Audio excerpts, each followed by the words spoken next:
4 women, including 2 girls, packed raped in Port Moresby. Another woman beaten to death after a domestic fight. And problems of housing and manpower continues for police. This is National EMTV News with Lorraine Genia. Good evening, thanks for joining us. This is Monday's news. 4 women were pack raped, their properties destroyed and stolen at Morata 1 in Port Moresby just after midnight on New Year's. The victims from Irava in the Southern Highlands province include 2 girls aged 11 and 13. Waigani Police Station Commander Inspector Micah Yosman said police could not respond immediately due to a heavy downpour as well as shortage in manpower and resources. Vasinata Yama reports. These are the 4 victims and their families covered in mud as a sign of pain and sorrow. The youngest is an 11-year-old girl who will be doing her grade 5 this year. Another victim is a 13-year-old girl. She was raped and taken to the University of Papua New Guinea and brought back home in the morning. The other victim is a 29-year-old mother who has a 5-year-old boy. She was raped in front of her son when both tried to escape. And the eldest is in her mid-50s. She could not escape and they entered her room and raped her. Escape lo 1 life lo mibla. Amas pla 1,000 man kam. Organ blog him tumbler na antap one them so mibla no kata blogo. I will go record now beginning to cry log me the not die finish tasal. Lagi and big man stabs so big man stab na mibla looking face blow mibla again mibla mama. The Erave community told MTV that they were ambushed by more than 40 men. They were sleeping when the men came to attack them. And all they could hear was a group of men speaking in another language as they attacked the community. Police yes come inside, pick up him this all Mary where all been raping Mologan, Karamigol on Waikani police station. I'm 3 o'clock morning. So this lamb finish me black I'm looking more property blom blame or something in Bagara. This morning, peace mediators from all over Morata went to the Red Hill where the Erave community reside. The community wants the law to take its own course. Against this incident, and we, the leaders, will work cooperate with the police and the community to solve this problem, solve this issue. According to Waigani Police Station Commander Inspector Micah Yosman, police did not respond quickly for 2 reasons. We couldn't get into the scene of the incident because it's such that it hard to go inside. Road hardly go. It was raining very heavily and the roads were slippery. We couldn't get there on foot because we didn't have firearms, we didn't have enough manpower, not too long. Road there blocking. In New Year, old cars and drums and stones were blocking the road, so we had a really hard time. But at least we got in there. Meanwhile, the victims are out of the hospital and are at home. It's 4 days since the incident has happened, but no police investigation has started yet. Waigani Police Station Commander Inspector Micah Yosman confirmed that police know the whereabouts of few suspects and set to arrest some this afternoon. Vasinata Yama, National EMTV News. A 19-year-old man was hacked to death on New Year's Day. Waigani Police Station Commander Inspector Micah Yosman confirmed that the man was from Goilala in Central Province. Inspector Yosman said that the victim was among other youth who were stoning vehicles that passed by Waigani Stop and Shop during the New Year. He said a driver whose identity has not yet been established exited his vehicle with a bush knife and decapitated the victim. The matter is with the Waigani homicide team for further investigation. Another ill-fated New Year for the family of a young woman whose life was taken away after a domestic fight. 24-year-old Louisa Daniel was brutally beaten by her husband and taken to hospital 4 days later. It's believed she died from her injuries, but the family is expecting a post-mortem to determine the cause of death. The family said the husband was arrested and charged this morning.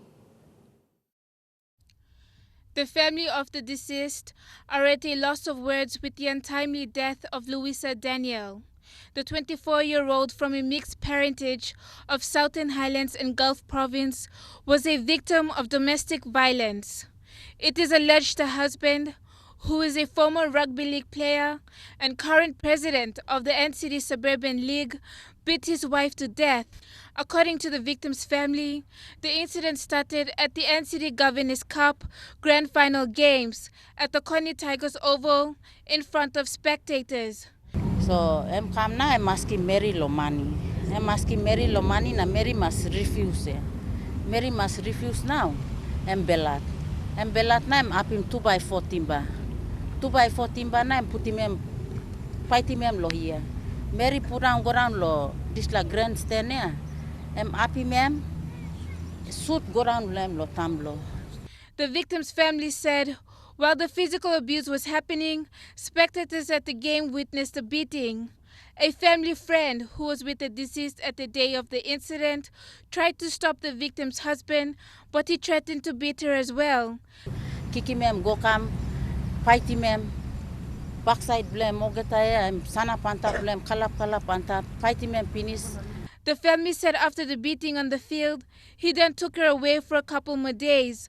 But when she did not respond, he then took her to the hospital. Natin one time em carry mem golo, gere golo, 3 mile golo, ICU em has nothing em stop inside lo have. Em die penis, minosa em die yo, em big pla one em blame me go penis. Tasolem diglig win blame holim logen em stop. The family then learned of his state in the hospital and filed a report to the Boroko police station and are currently awaiting a response. Family members say a post-mortem is yet to be conducted to determine the cause of death. Marilyn Diaukatam, National EMTV News. 4 days into the new year, and Moresby as well as other provinces have carried over the problems plaguing the performance of the Royal Papua New Guinea Constabulary into 2016. Housing, resources and manpower what stood out in 2015 and will continue to stand out as a stark reminder of what needs to be resolved in 2016. Scott White reports. A day before New Year's Eve, MTV crew members travelled to Finchafen on MV Giamsau, a former Lutheran shipping boat decommissioned after the collapse of the church-owned shipping company. The 3-hour trip gave us a glimpse into the problems faced by the Royal Papua New Guinea Constabulary in one of the biggest districts in Moresby province. The small town of Gagidu is a reflection of the state of affairs of a district that has no road access to Ley City. Gagidu is a growing town experiencing an influx of people, as well as a rise in serious crime, marijuana and alcohol consumption. Its policemen and women, under-resourced, without firearms, work in a police station that has deteriorated, and these are the cumulative effects of more than a decade of neglect. Popular time, piracy. So we need some police, and we plan to get police boat long patrolling here, some Sialum, Siasina, Ley. Over the past 12 months, at least 2 police officers have been attacked and seriously injured in separate incidents. Now, in many cases, the isolation of this district has contributed to the high rate of serious crimes. In Ley City, the problems confronting the police will remain for another year, while those in authority squabble over who is responsible. Houses at the Bumbu barracks remain incomplete into the 3rd year running, without any hint of an immediate solution. Scott White, National EMTV News, Ley. A recent increase in police manpower in Nipa Southern Highlands Province will address law and order problems.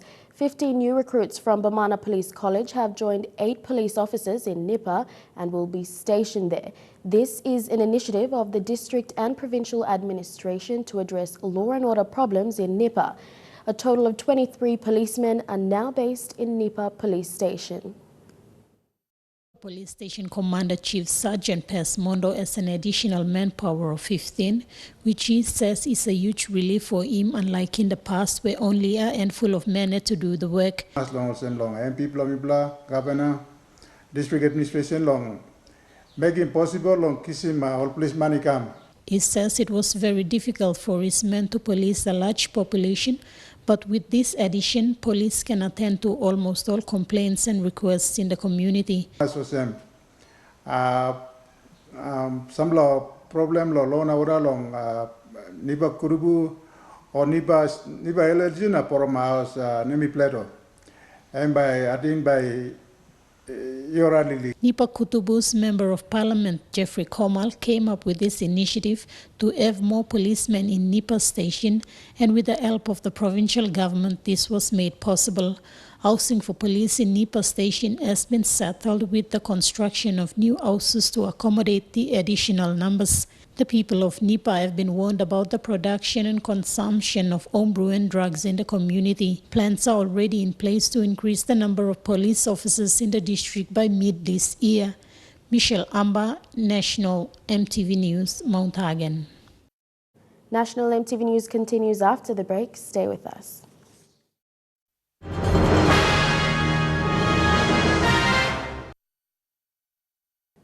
Welcome back to the news. Government accounts are open for receipts only. That means accounts are only opened to collect government revenue. Expenditure accounts will be opened at a later date. At the close of accounts last year, Finance Minister James Marpe announced that the close of accounts will be the shortest in the history of the country. Only 21 days, with the opening of accounts to be today, the 4th of January. However, today staff at the Finance Department confirmed that government spending will not start today. That announcement may come later this week. Grand Chief Sir Michael Samara's New Year message to the people of the two SIPC provinces is to be mindful of the cash flow problems that is impacting the country.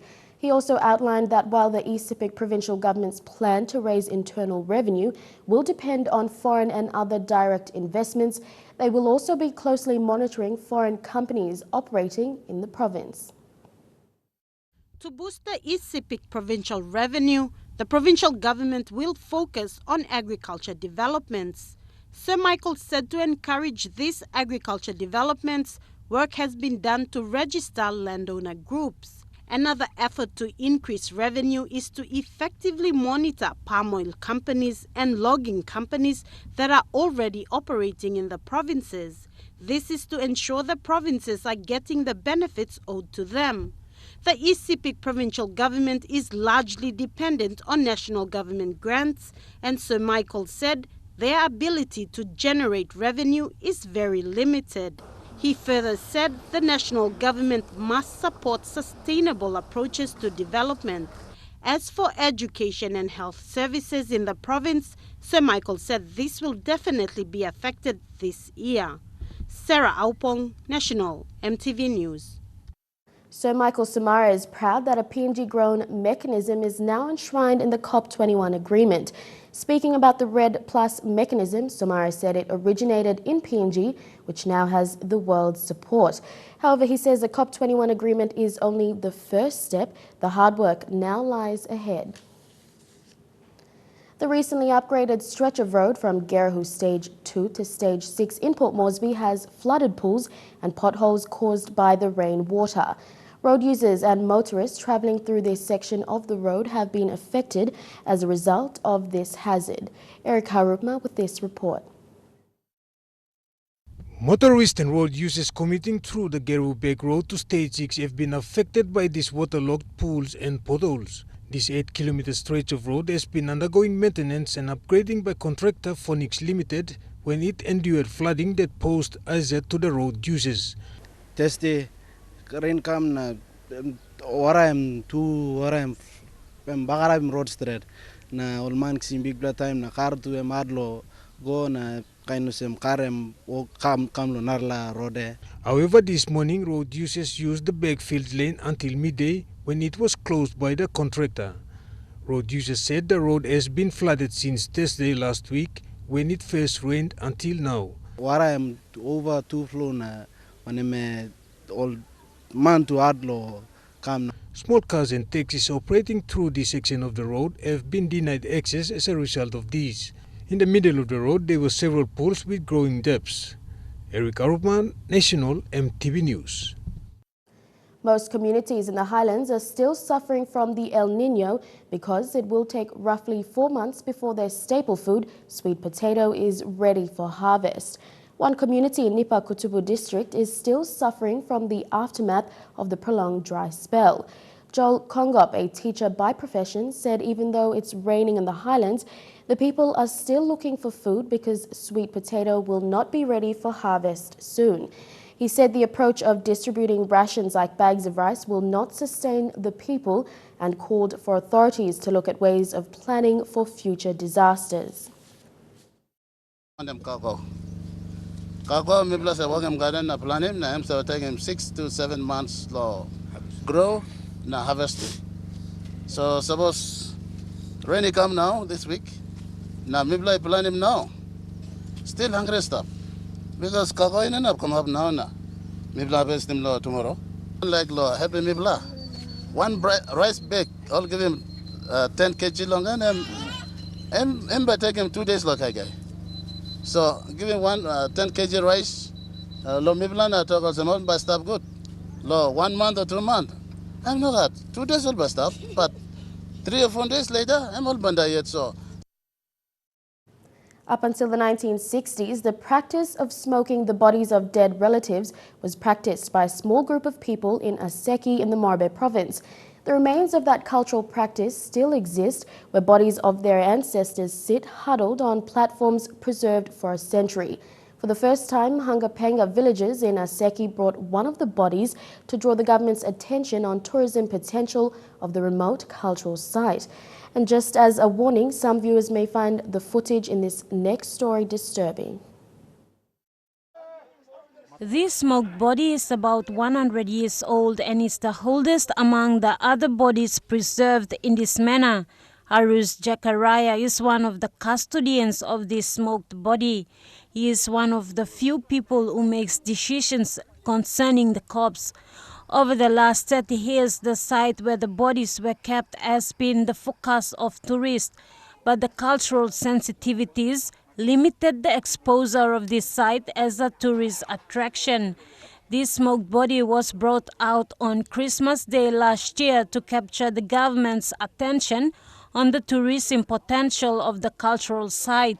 Mr. Blongai Mosem, by generation ombalukim omba story, long how this black culture and by stubborn generation.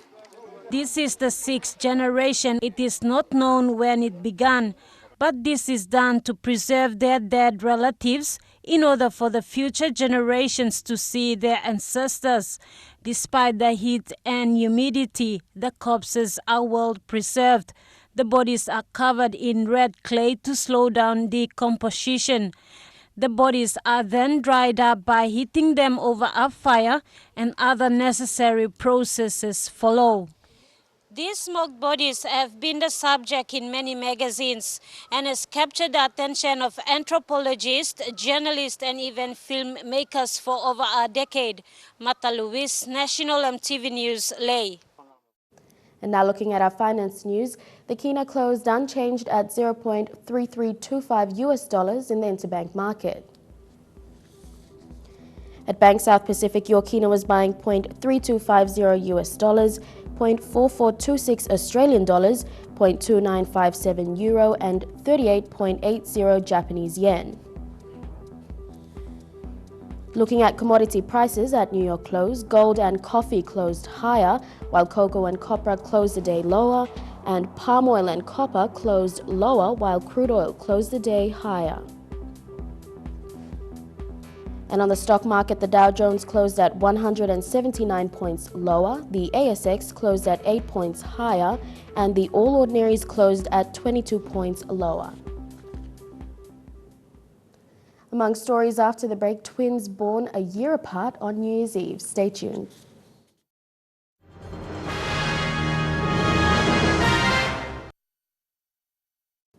Welcome back. You're watching National EMTV News. New Year operations in Ley City was very quiet with no major incidents. Ley Metropolitan Chief Superintendent Anthony Wagambi Jr. says with the support from the community, the operations were successful. Ley Police, working in partnership with the community and the Law and Order Committee, has been commended for the efforts. Went first light on 1st of January 2016. The streets were all cleared. There's not been any murders. There have not been any armed robberies. The city is very, very quiet and people are moving about freely. That has not been experienced in many years in the city. So all the praise goes back to the people themselves. People have begun to understand and behave themselves nowadays, and also to the community leaders, especially in the settlements. The French military released a video yesterday showing fighter jets preparing for airstrikes against an industrial site controlled by Islamic States near Aleppo, Syria. The raid, which took place between Saturday and Sunday, targeted a factory used by the group to build makeshift rockets and store arms, according to the French military website. The site was destroyed during the raid. In the video, 4 Rafale fighter jets are seen being prepared for the mission and being loaded with 2 Storm Shadow cruise missiles. A skull recovered in Vanuatu has contradicted previous research suggesting Melanesians were the first to settle there. The skull, described as the oldest recovered in the South Pacific, was excavated from an ancient cemetery on Vanuatu's Efate Island and belongs to the native Lapita people who are Polynesian descendants. French and Australian scientists said the 3,000-year-old skull is similar in structure to modern Asians and Polynesians. It's believed the Lapita people were the first to arrive and begin populating on the Vanuatu Islands before the Melanesians. Researchers say these early Vanuatu settlements, which saw the mixing of Asian and Polynesian and Melanesian people, were the beginnings of Pacific exploration and colonization. And in remarkable post-New Year news, a pair of fraternal twins stunned their parents and hospital staff in San Diego when they entered the world 3 minutes apart on December the 31st and the 1st of January. Although delivered as twins, the baby brother and sister will have a fun time explaining later on in life how they were born as twins, but on different days and years. Baby Jaylin Salgado was born on December 31st at 11:59 p.m. and her brother Luis was a real New Year's baby born 2 minutes past midnight at Kaiser Permanente Zion Medical Center in San Diego. A hospital nurse says the strange birth was a rare but happy occurrence.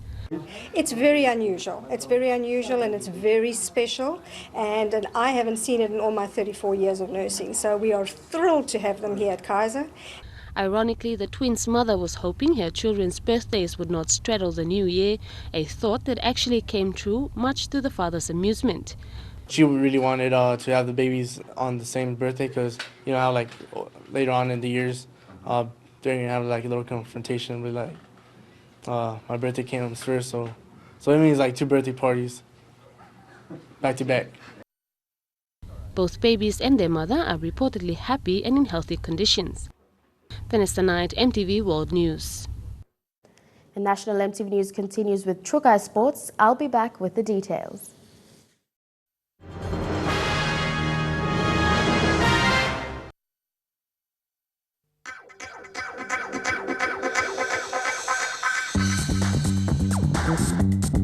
Trukai Sports.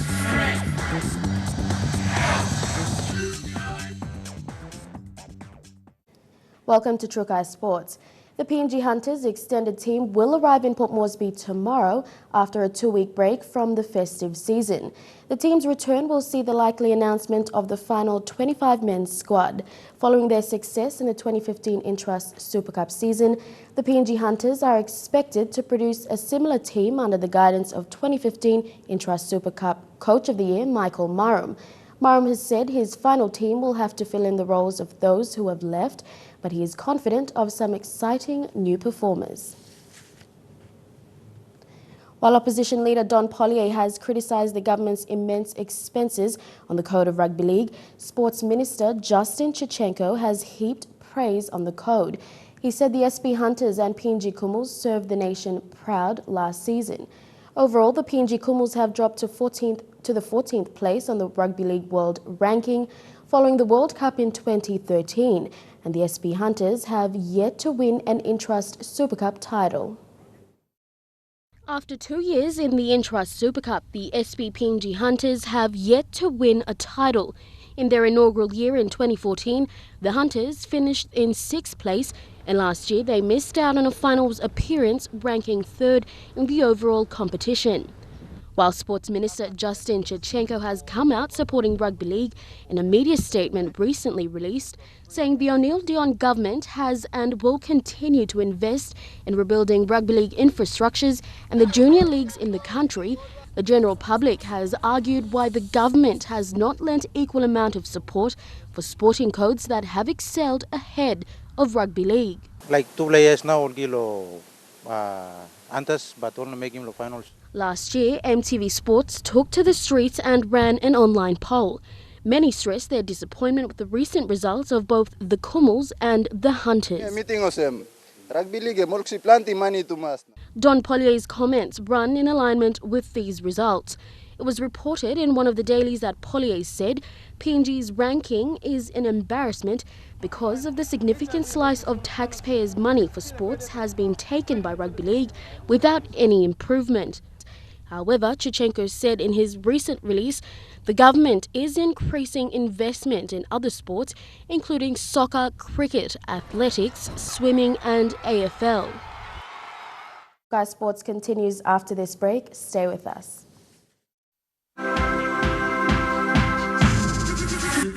Trukai Sports. Welcome back to Trukai Sports. Te Kariko 2 was crowned champions of the prestigious Havila Kavo Cup in Kerma Town over the weekend. The three-day tournament drew together the best two teams from 4 local league competitions, with a total of 8 teams contesting for 5,000 kina in prize money. Shane Soroya has this report. The small town of Kerma was kept alive all throughout the New Year's Eve and into New Year with the Rugby League tournament sponsored by the governor Havila Kavo. The tournament started with the assemble of players and the official kickoff by the governor. The tournament was played in a round-robin format and 8 teams were placed in pools A and B, with the winner of 2 rounds advancing to the cup semi-finals. From there, the winners of each pool made the finals. The Young Tigers and Te Kariko 2 were the grand finalists. Both teams locked horns in a thrilling battle which saw them both leveled at 12 all, with 10 minutes to full time. But when pressure mounted, it was Te Kariko who kept their calm and held back their line before the dying stages of the match, which saw them taking a penalty goal to seal off a 14 points victory over Young Tigers. I'm satisfied that the young people have played some of their best hidden talents.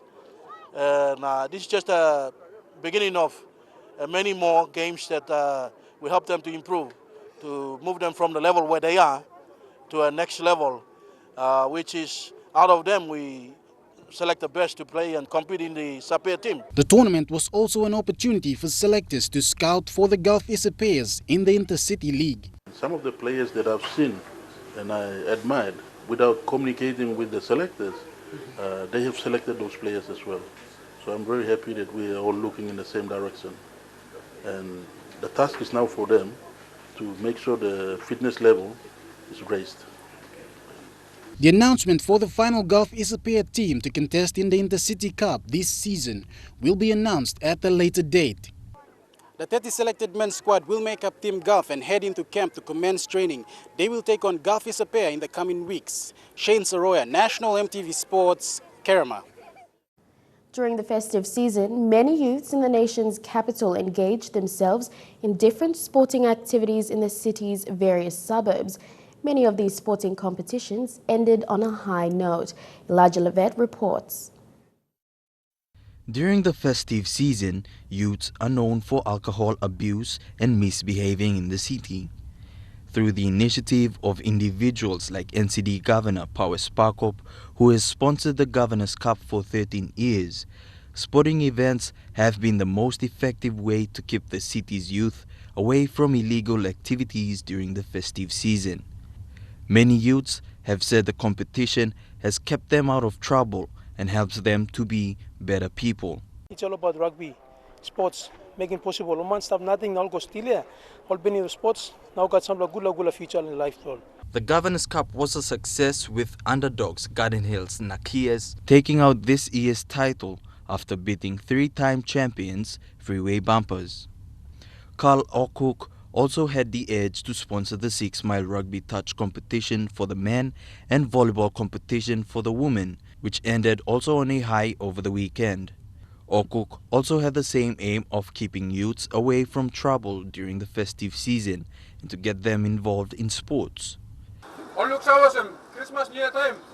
And time to all youth are heavy. So looks out as a problem to people need to engage in more. Put them all some activity. So all my side, no good passing. One blood also make a million sports. Many festive competitions in the city will end next weekend. Elijah Levet, National EMTV Sports. The 41st National Game Fishing Titles will be held from the 19th to the 28th of March this year in the East New Britain province. With just over 2 months to go, the East New Britain Game Fishing Club is looking forward to welcoming visitors to their part of the country. The annual National Game Fishing Titles will be held over a 9-day period this year in the scenic waters of Rugby. President of the New Britain Game Fishing Club, Tony Henderson, has said he's excited about the event, which he has been planning for months, and hopes both anglers and non-anglers enjoy their time in the beautiful waters of East New Britain. The titles have been evolved into the leading annual sporting event in PNG, with between 250 and 450 anglers, depending upon venue, and a budget usually exceeding $500,000 kina.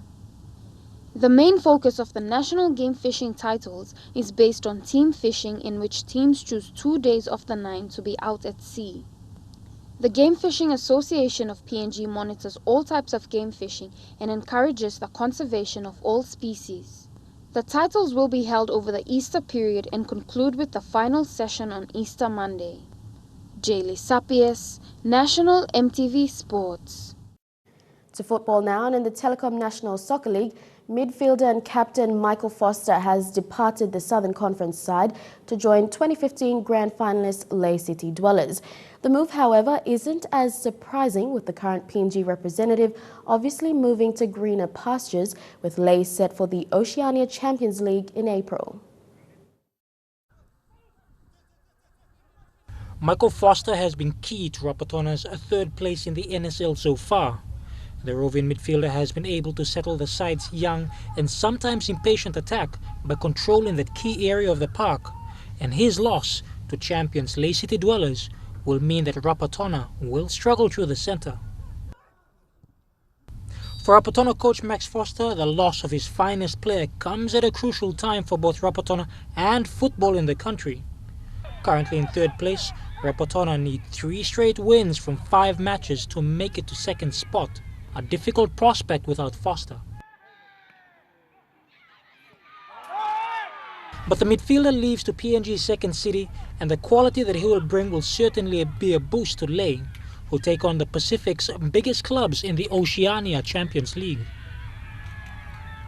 And that is a sentiment also shared by Hekari United's manageress Vonnie Capinato.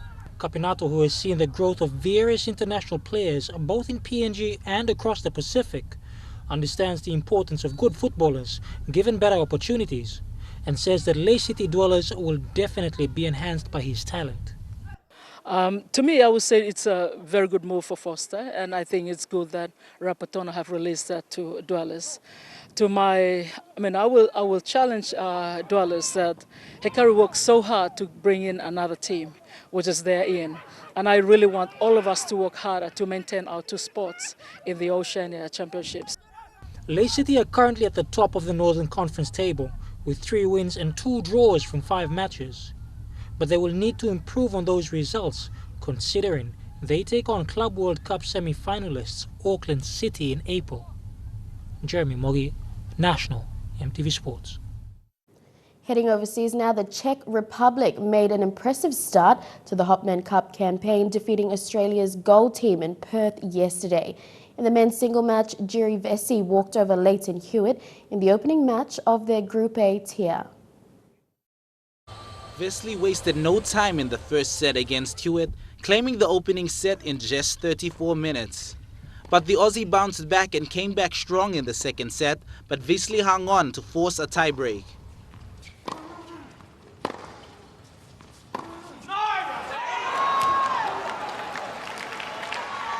The 34-year-old Hewitt in his last Hopman Cup showed no signs of giving up, winning the second set to even the match. In the deciding set, Hewitt had chances to break Vesely, but recurrent calls for foot faults and unforced errors hampered him, and Vesely won the set 6-4 to take the match. In the women's singles, Czech Republic's Karolina Pliskova, world number 11, beat Australia's Jamila Wolf 7-5, 6-3. Wolf took the opening set to 5-5 before Pliskova powered ahead to take the next two games and the set. Despite the fight back by Wolf, Pliskova took control of the second set and took the match and the tie with a blistering ace. The players then played a mixed doubles match with the Czech Republic pair winning 6-2, 7-5 for a 3-0 clean sweep. The week-long Hopman Cup, always held in Perth, features two groups of 4 national countries, composed of a man and woman playing individual singles and then mixed double matches. Dion Kombang, National EMTV Sports. And Trukai Sports ends on this note. You're with the details after these messages. Trukai Sports.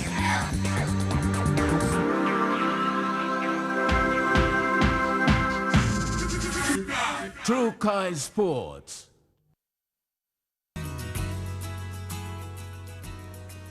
And now to your weather forecast for tonight. Showers and rain with possible thunderstorms in Port Moresby. Showers and rain in Daru, Kerma, Alotau and Popondetta.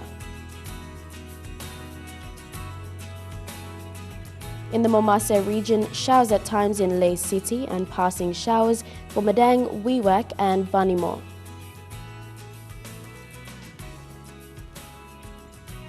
In the New Guinea Islands, showers and rain in Lorengau, Kavieng, Kokopo and Rabaul, and mostly fine in Kimbe and Buka.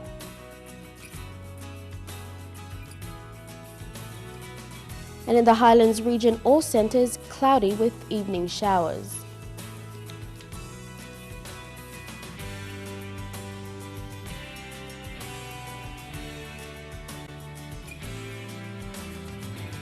And your forecast for small ships for the next 24 hours. Strong wind warning current for all coastal waters of southern PNG, Indonesian border through Torres Strait and Daru to Kiwai Island, to Kerma, to Yule Island, to Hood Point, to Samurai Island and Gulf of Papua, including Vitiaz Strait, Siasi Islands, to Long Island, to Madang, to Bogia, to Wewak. Also New Britain, waters of southern PNG, Indonesian border through Torres Strait and Daru to Kiwai Island, to Kerma, to Yule Island, to Hood Point, to Samurai Island, waters of Finschhafen including Vitiaz Strait, Siasi Islands, to Long Island and waters of New Britain, seas of 2.5 to 3.0 meters.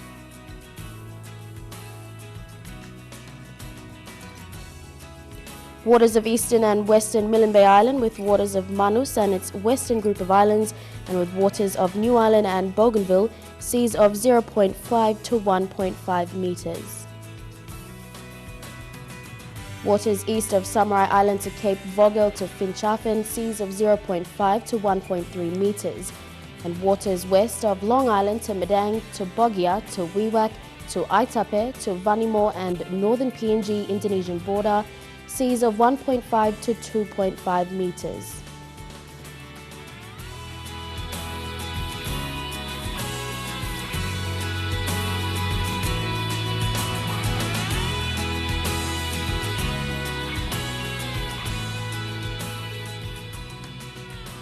And your ocean forecast for PNG areas in the Coral Sea, seas moderate to rough with northwest to southwest winds at 20 to 34 knots.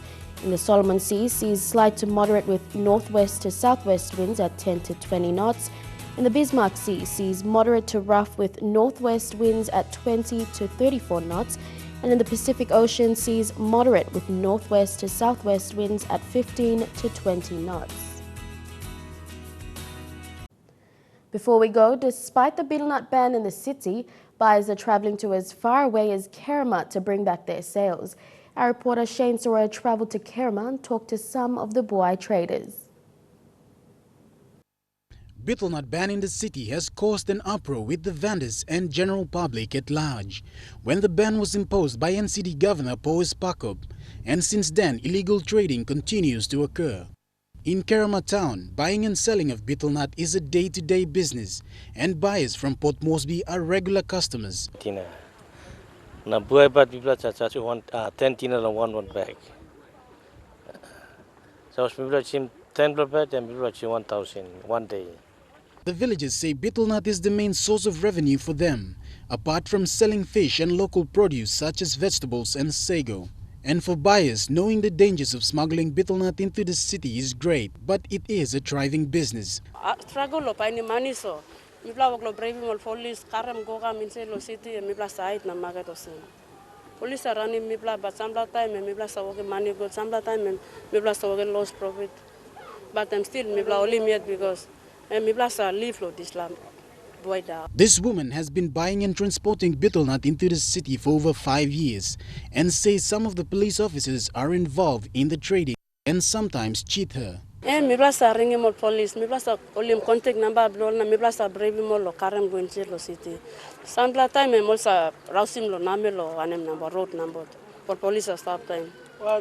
Some time mol sa still some time mipla sa karam go lo wara dinki. Na kisim lo anubara o gaba damloya. Samplata mi blasa siptim boy go lo dingi ari mol dingi lain go inched lo gabi lo anubara na mi blasa salim. So samplata mi blog go lo salim lo issue jol na mi blog come back.